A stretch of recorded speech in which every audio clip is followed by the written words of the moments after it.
Hey guys, how's everyone doing? This is the Sentinel watching over Geekdom, and welcome back to Sentinel Reviews.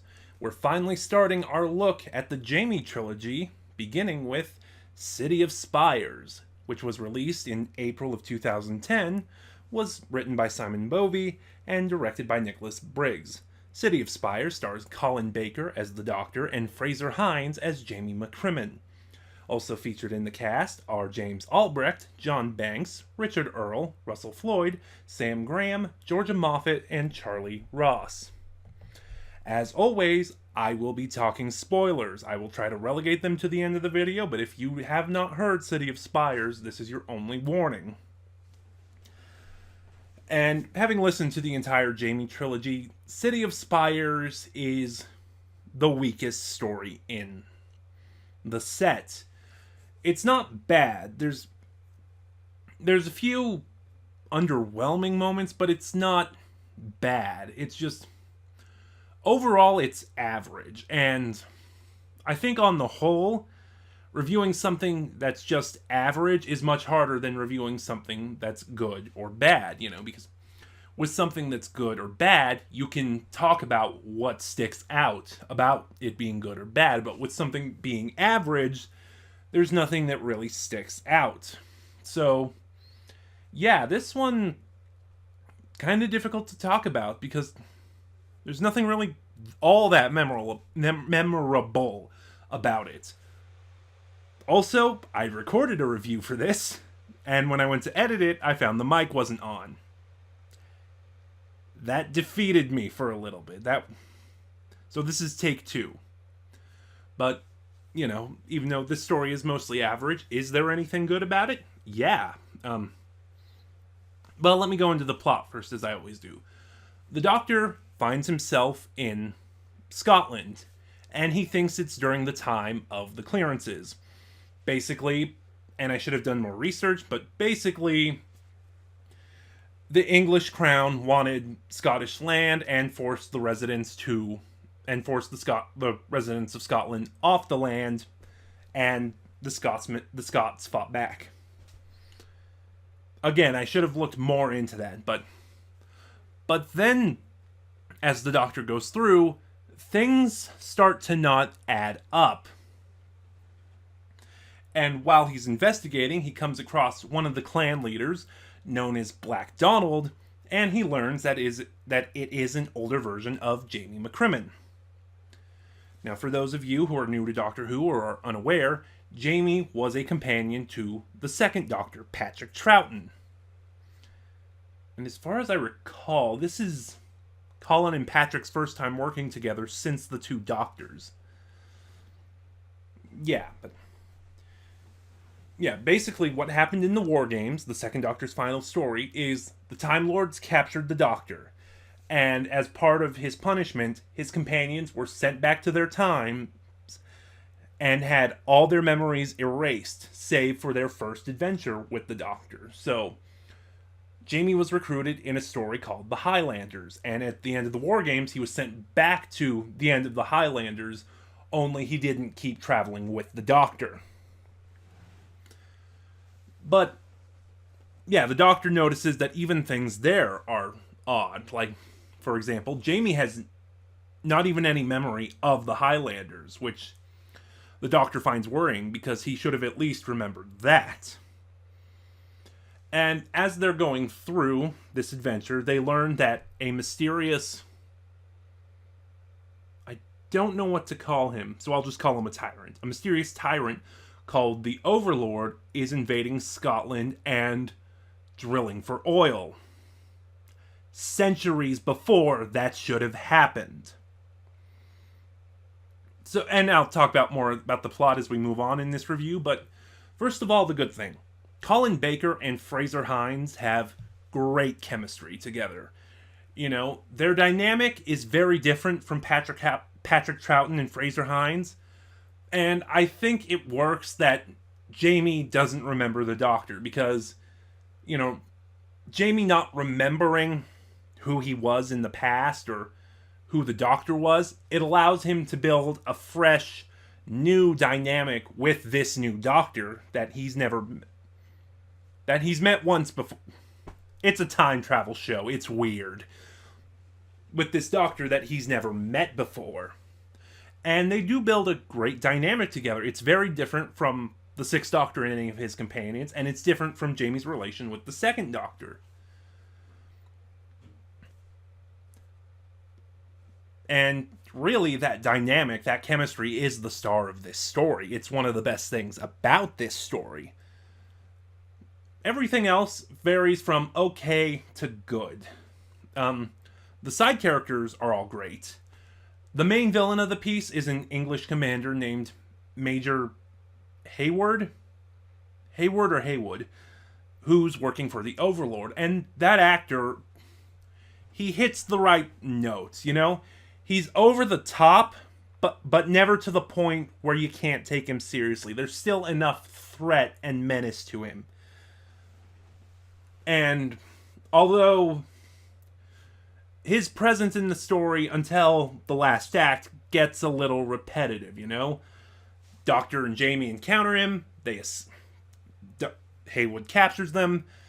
Doctor and Jamie escape. Chase ensues. Rinse and repeat. So until that last act, it gets a little repetitive.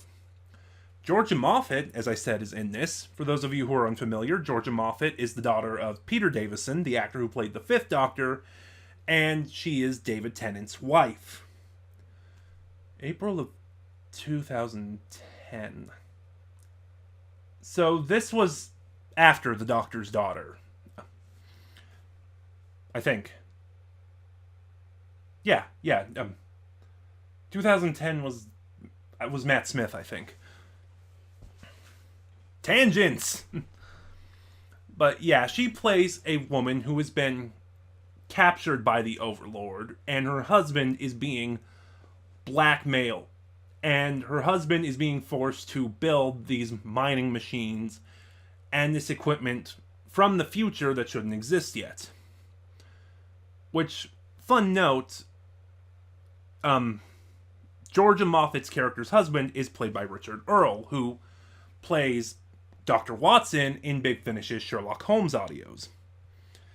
And just knowing that, knowing how he is as Watson, his performance here was a little shocking, but, you know, I like being surprised like that by actors, by seeing them do something different from what they usually do. Trying to think of where else to go with this. We meet another clan leader who is from a rival clan to Jamie's, and their dynamic and his dynamic with the Doctors is great. I don't want to say that character's name because I feel like if you're familiar with stuff, that would give away the twist of this trilogy, and I don't want to talk about that twist until we get to the third story, because that's where that twist is played and where it pays off. Yeah, and can you see me struggling trying to talk about this average story? So one of the things the Overlord does is, and this will lead into an issue with this story, there is a lack of description going on. Like I've said in the past, one of the things Big Finish is good at is knowing when to explain what's happening and knowing when to let your imagination pick it up. And this story leaves things too ambiguous. There's not enough explanation. And that's illustrated perfectly well with the Red Caps. The Overlord is creating these creatures from Scottish mythology. Celtic mythology, maybe. I really should have researched. And he's using them to play on the Scotsman's fears. A red cap is a goblin warrior who wears a red hat. And it's red because they bathe it in the blood of their enemies. And, you know, you don't really get a lot of description with the red caps. And when I tried to picture what they look like, I got nothing. And that does, lead into another issue with this story. It's very underwhelming. Like, things are built up nicely, but when the payoff happens, it's underwhelming. Like, the Doctor, Jamie, and Georgia Moffat's character, who's, I think her name is Alice, I'm forgetting, they beat a red cap, and it's just, it's like, that's it. For all the buildup these things had, that's how you beat it. And and the reveal of the Overlord was a little underwhelming as well. So basically, now we're in spoiler territory. At the end of the story, towards the end of the story, in the climax, the Doctor is captured and goes to face the Overlord. And we learn that the Overlord is a representative of this conglomerate known as the Harridan Corporation. And the Doctor says, I've never heard of the Harridan Corporation, but I've heard of the Harridinium, which is a species of leech. And we finally see what the Overlord is. It is a hive mind of leeches inhabiting a human host. And boy, was that payoff weak. Even